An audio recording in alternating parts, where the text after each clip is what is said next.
नहमिया बाब नंबर 4। संबलत यहूदियों का मजाक उड़ाता है। जब संबलत को पता चला कि हम फसील को दोबारा तामीर कर रहे हैं तो वो आग बिगोला हो गया।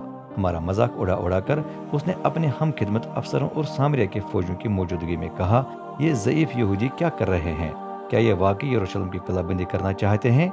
क्या ये समझते हैं कि चंद एक कुर्बानियाँ पेश करके हम फसील को आज ही खड़ा करेंगे? वो इन जले हुए पत्थरों और मलबे के इस ढेर से किस तरह नई दीवार बना सकते हैं? अमूनी अफसर तूबिया उसके साथ खड़ा था। वो बोला, उन्हें करने दो। दीवार इतनी कमजोर होगी कि अगर लोमड़ी भी उस पर छलांग लगाए तो गिर जाएगी। ए हमारे खुदा, हमारी सुन, क्योंकि लोग हमें हकीर जानते हैं। जिन बातों से उन्होंने हमें जलील किया है वो उनकी जिल्लत का बाइस बन जाए। बख्श दे कि लोग उन्हें लूट लें और उन्हें कैद करके जलावतन कर दें।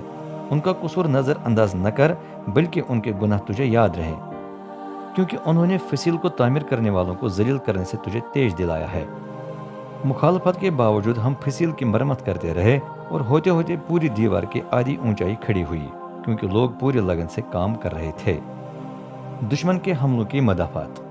जब सुम्बलत, तूबिया, अरबों, अमूनियों और अशदूद के बाशिंदों को इतला मिली कि यरूशलेम की फसील की तामीर में तरक्की हो रही है, बल्कि जो हिस्से अब तक खड़े न हो सकते थे वो भी बंद होने लगे हैं, तो वो बड़े गुस्से में आ गए। सब मुतहिद होकर यरूशलेम पर हमला करने और उसमें गड़बड़ पैदा करने की साजिशें करने लगे। लेकिन हमने अपने खुदा से इल्तिमास करके पहरेदार लगाए जो हमें दिन रात उनसे बचाए रखें। उस वक्त यहूदा के लोग कराहने लगे, मजदूरों की ताकत खत्म हो रही है और अभी तक मलबे के बड़े ढेर बाकी हैं। फसील को बनाना हमारे बस की बात नहीं है। दूसरी तरफ दुश्मन कह रहे थे, हम अचानक उन पर टूट पड़ेंगे। उनको उस वक्त पता चलेगा जब हम उनके बीच में होंगे, तब हम उन्हें मार देंगे और काम रुक जाएगा। जो यहूदी उनके करीब रहते थे वो बार बार हमारे पास आकर हमें इतला देते रहे, दुश्मन चारों तरफ से आप पर हमला करने के लिए तैयार खड़ा है।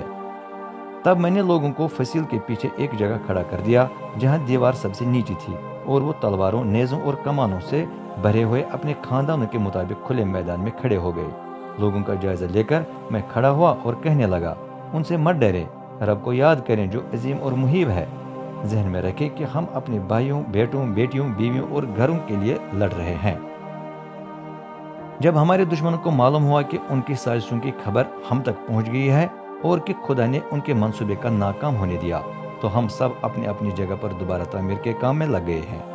लेकिन उस दिन से मेरे जवानों का सिर्फ आधा हिस्सा तामीरी काम में लगा रहा। बाकी लोग नेज़ों, डालों, कमानों और ज़रा बख्तरों से भरे हुए पहरा देते हैं।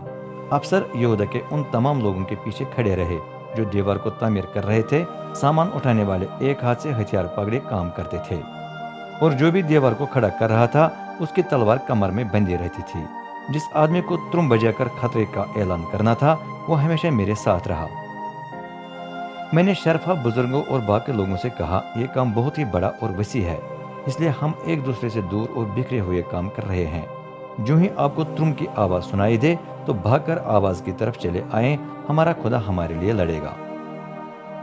हम पाँव फटने से लेकर उस वक्त तक काम में मसरूफ रहते जब तक सितारे नजर न आते, और हर वक्त आदमियों का आधा हिस्सा नेज़े पकड़े पहरा देता था।